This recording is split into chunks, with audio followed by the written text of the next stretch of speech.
O meu nome é Carlos Rebol Cordeiro, eu sou médico pneumologista e diretor do Serviço de Pneumologia do Centro Hospitalar Universitário de Coimbra. Sou também professor de pneumologia e atualmente ocupo o lugar de diretor da Faculdade de Medicina. Como calcularão por estas funções e também pela minha dedicação à área respiratória, estou agora neste momento em que vos falo bastante pressionado e o meu serviço também bastante pressionado de facto com a situação epidemiológica atual, e este aliás pode ser um dos pontos que falaremos um pouco mais para a frente. Pedem-me para falar de patologia respiratória e do foco maior em patologia respiratória mais importante e mais relevante, não apenas para os alunos do ensino secundário, mas em geral, para as pessoas para a população em geral e para quem vai, obviamente, ter atividades profissionais seguintes e vai passar a ter vida, digamos, em sociedade, como são os alunos que estão a terminar o ensino secundário. E eu gostava primeiro de dizer duas coisas. Em primeiro lugar, as doenças cardio- e cerebrovasculares, as doenças oncológicas e as doenças respiratórias crónicas são claramente as doenças não só mais prevalentes, juntamente com as doenças metabólicas, como a diabetes, por exemplo, mas também aquelas que induzem uma maior morbilidade, ou seja, complicações em doença e mortalidade. Portanto, percebe-se o peso da doença respiratória, porque também está incluída nas doenças oncológicas. O cancro do pulmão é uma doença, como sabem, infelizmente, muito letal, e percebe-se, portanto, a necessidade de todos os que trabalham na área da saúde, desde logo os médicos de medicina geral e familiar, que são, aliás, quem tem os doentes na sua agenda, quem tem, de facto, a capacidade de chegar ao maior número de doentes, mas depois também nas estruturas hospitalares, quer públicas, quer privadas. Obviamente a patologia respiratória é muito relevante nos nossos serviços de urgência, é muito relevante nos internamentos e também, obviamente, em unidades de cuidados intensivos. E não vou falar particularmente deste período, é sempre muito relevante. E porquê é que a patologia pulmonar tem uma prevalência, portanto, cada vez é mais frequente, se assim pudermos dizer, tem uma prevalência crescente, que se vem verificando nos últimos tempos.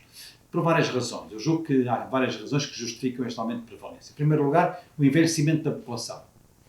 Isso é algo que neste momento vos interessa pouco, estão muito longe desse cenário, mas é algo que nos deve interessar a todos e que obviamente que nos ocupará a todos, também a vós, quando começarem a ter a vossa atividade profissional. Portugal é, aliás, um dos países com um maior índice de envelhecimento, como é sabido, dentro dos países da União Europeia e, portanto, da Europa e da OCDE, e isso traduz-se em muitas doenças crónicas e degenerativas, como são a maioria das doenças respiratórias mais frequentes, mais prevalentes, portanto, e também que induzem maiores complicações em saúde e também maior mortalidade. Portanto, o envelhecimento, que obviamente também é transversal a outras áreas, não é? Claramente é uma das razões porque a patologia pulmonar é uma patologia crescente. Depois, também, eu julgo que se poderá, de certa forma, ter ou traduzir este aumento da prevalência da doença respiratória num aspecto que depois vou diferenciar, que é um déficit de prevenção. Um déficit de prevenção a diversos níveis. A prevenção é importante em todas as áreas, obviamente, da medicina. Prevenir é melhor que tratar, isso já digamos, uma matéria conhecida desde os tempos de Hipócrates, não é? E que deve ser, obviamente, muito valorizada por nós, mas na patologia respiratória isso é particularmente relevante. Desde logo porque há um aspecto fundamental que cria e que vem introduzir-se em doença respiratória, num volume importante de doença respiratória, que são os hábitos tabágicos. E, portanto, esse é um dos nossos déficits de prevenção. Nós não controlamos ainda suficientemente a epidemia, eu até quase diria a pandemia, que é um termo muito atual, tabágica, porque ela é, obviamente, uma situação global, que existe ao nível global. Há países que têm melhores resultados que outros, e deixem-me dizer-vos que os países que têm melhores resultados, na Europa, por exemplo, a Irlanda, na América do Norte, o Canadá, na América do Sul, o Uruguai, e depois na Ásia e Oceania, a Austrália, são países que desenvolveram medidas legislativas e controlo dessa epidemia tabágica muito eficaz. E com isso têm obtido resultados muito significativos de diminuição muito importante da descida dos números de percentagem da população fumadora. Mas estamos longe, nós em Portugal não somos claramente dos piores países da Europa nesse aspecto, a nossa vizinha Espanha é muito pior que nós, a Grécia também é bem pior que nós, mas pensa-se que cerca de 20% da população portuguesa neste momento possa ser fumadora, e há um aspecto muito significativo, é que nos últimos anos tem-se assistido a um aumento muito significativo dos hábitos tabágicos numa população que está aí desse lado, que são jovens e, sobretudo, do género feminino.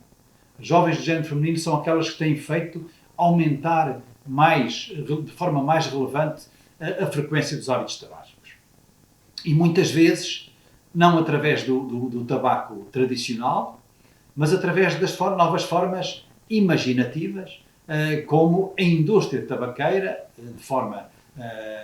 não de forma direta, mas de forma indireta, vem trazendo população para este hábito e para esta epidemia do tabagismo também em Portugal. Portanto, é preciso cuidado e atenção, que não é só o tabaco tradicional, há muitas outras formas agora de distribuição de tabaco, e um deles é o cigarro eletrónico e outras que conhecerão, que também induzem, obviamente, a habituação e que são muitas vezes a forma como os jovens nos Estados Unidos, isso já está muito claro, que cerca de 50% a 60% dos jovens é pelo cigarro eletrónico que começam a fumar.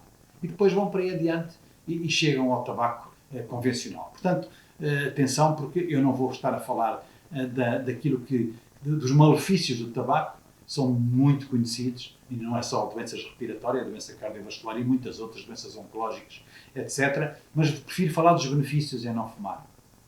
E os benefícios são muitos em saúde, são muitos em poupança de dinheiro, e portanto pensem que podiam comprar diversos gadgets, podiam passar umas férias aqui e ali, podiam fazer muitas outras atividades se não tiverem a gastar dinheiro diariamente em tabaco. E até em termos de capacidade física, de atividade física, da capacidade de fazer atividade esportiva, isso é algo que também vai diminuindo precisamente à medida que se continua no hábito tabágico. E até os aspectos de natureza estética, que são muito importantes, porque quem fuma vai perdendo elasticidade da sua pele, vai perdendo brilho no olhar, e portanto, para jovens que como vós, seguramente querem ter também um sucesso que também pode estar baseado, obviamente, na vossa autoestima e na vossa imagem, isso parece muito importante.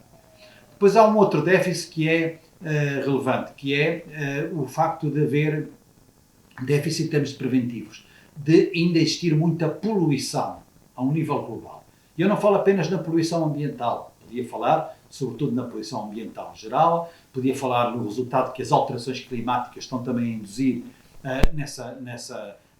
nesse acréscimo de poluição ambiental. Basta ver, por exemplo, aquilo que, em relação à poluição ambiental, infelizmente, o início da pandemia, e quando o mundo todo praticamente confinou o ano passado, em março, as imagens que foram vistas de todo o mundo, em que finalmente se viram cidades chinesas sem aquele nevoeiro habitual, que é relacionado claramente com a poluição brutal, com a poluição automóvel, com a poluição industrial, e isso é um aspecto também que nós estamos longe de controlar. Devo dizer até que a Organização Mundial de Saúde, em 2019, incluiu a poluição, em geral, dentro das principais causas da doença, a par do tabaco, que é a primeira, do álcool, do sedentarismo, de uma dieta irregular. A poluição está também hoje dentro das principais causas das principais doenças que existem ao nível global. Mas há muita poluição que continua a existir fora deste âmbito ambiental externo. Por exemplo, há muita poluição no ambiente de trabalho, e no ambiente de trabalho também a patologia respiratória sofre muito com esse tipo de poluição. Há muitas patologias do ambiente do foro respiratório que têm a ver com as ocupações dos nossos trabalhadores, exposição a diversos tipos de pós, poeiras e agentes que são, portanto, agressores. Pensem que o nosso aparelho respiratório vai, enfim, durante o dia, inalando litros e litros e litros e litros e litros de ar, onde não vem apenas ar puro, onde vem tudo, onde vem poluição, onde vem fumos, onde vem poeiras, onde vem micro-organismos, e portanto nós temos uma interface com o ambiente externo enorme, o aparelho respiratório. E é por isso que nós sofremos muito, de facto, com este déficit de prevenção. No tabaco, já falei, nesta poluição, também ambiental, ocupacional e até dentro de casa. Por vezes há determinado tipo de materiais que nós usamos nas nossas residências que podem ser, por exemplo, uma causa muito significativa de asma. E os asmáticos, como sabem, muitos se calhar de vós são, cerca de quase 10% da população portuguesa pode ter esta doença, portanto eu acredito que muitos de vós são, eu afirmo já o meu conflito de interesse como doente asmático e portanto nós, enfim, com a existência de animais domésticos, com a existência de materiais, enfim, onde se acumula mais pó, tudo isso pode induzir também uma poluição, neste caso dentro de casa, que pode desencadear e ser um mecanismo importante para desencadear também e agravar uma doença pré-existente como é a asma. E finalmente vamos às doenças infecciosas. As doenças infecciosas, e aqui também a prevenção é muito importante, e a prevenção aqui tem um foco particular num ponto que hoje está muito na agenda, que é a vacinação. E esse é um aspecto muito importante. Os grupos de risco, de que vocês não fazem parte seguramente, mas os grupos de risco devem vacinar-se e nós devemos promover essa literacia, essa pedagogia, vacinar-se anualmente, sazonalmente para a vacina contra o vírus influenza, na época do inverno, e devem, neste caso na área respiratória também, existem vacinas para a principal causa de pneumonia, a vacinação pneumocócica, que é também muito importante.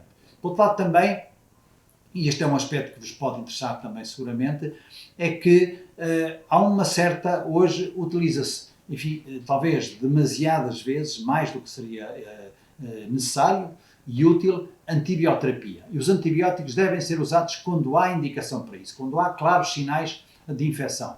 E a utilização indevida e, de facto, muito disseminada, como acontece muitas vezes, às vezes até com automedicação das pessoas de antibioterapia, leva a muitas resistências dos organismos, dos micro-organismos aos agentes antimicrobianos. Portanto, é muito importante que também haja essa preocupação de termos, de facto, sermos criteriosos na utilização da medicação, neste caso contra agentes infecciosos, porque de outra forma podemos estar a originar, obviamente, micro-organismos com resistências. Portanto, esta é uma outra causa muito importante. As infecções estão hoje na ordem do dia, eu talvez terminasse aqui, porque sei que o meu tempo não estará muito longe de terminar, com o facto de termos uma pandemia provocada por um vírus, uma infecção respiratória.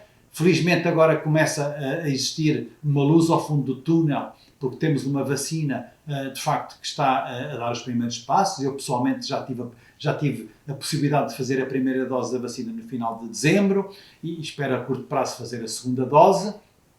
A população, sobretudo a população mais idosa, a população com doenças, vai também ter acesso, obviamente, a isso, e toda a população. E eu julgo, aliás, que as escolas são também um local onde a população que aí vive, os professores, os funcionários, sobretudo, que são de maior risco, não tanto os alunos, deveriam ser alvo também e ser também um foco prioritário nesta vacinação. Porque para os jovens como vós, este vírus não é muito crítico, e esse é um aspecto que eu gostava de realçar, não induz, na enorme maioria de vós, doença significativa, muitas vezes até é assintomático, mas o problema é que, sendo assintomáticos, a possibilidade de transmitirem essa doença a quem eventualmente, a pessoas mais fragilizadas pela idade ou por doenças, como podem ser as pessoas que estão agora, neste momento, a conviver convosco, professores, funcionários das escolas, etc., há um risco enorme de que essa transmissão se possa traduzir em doença grave, em vindas para o hospital e eventualmente até, enfim, para que muitas vezes, infelizmente, como é sabido, a evolução não seja a melhor. Por isso, terminava, talvez como comecei, dizendo-vos que as doenças respiratórias são das doenças que vão crescendo e mantendo um crescimento sustentado em termos globais na sua frequência, que nós costumamos dizer prevalência, em termos também na população portuguesa, mas sobretudo ao nível global, por todas as razões que vos apontei. Por isso, prevenir é o mais importante e, desde logo, tenham, nesta fase em que estamos a viver e a atravessar esta pandemia, precaução nas vossas atitudes, utilização de máscara, de afastamento, de higienização frequente e, portanto, de evitar aglomerações, como é evidente, sobretudo de maior risco, como é óbvio, mas também tenham atenção numa coisa, que, por favor, vão agradecer muito a vós próprios no momento em que, se nunca começaram a fumar, e espero que não, deixarem de fumar. Portanto, é uma recomendação e uma mensagem que eu vos deixava para terminar.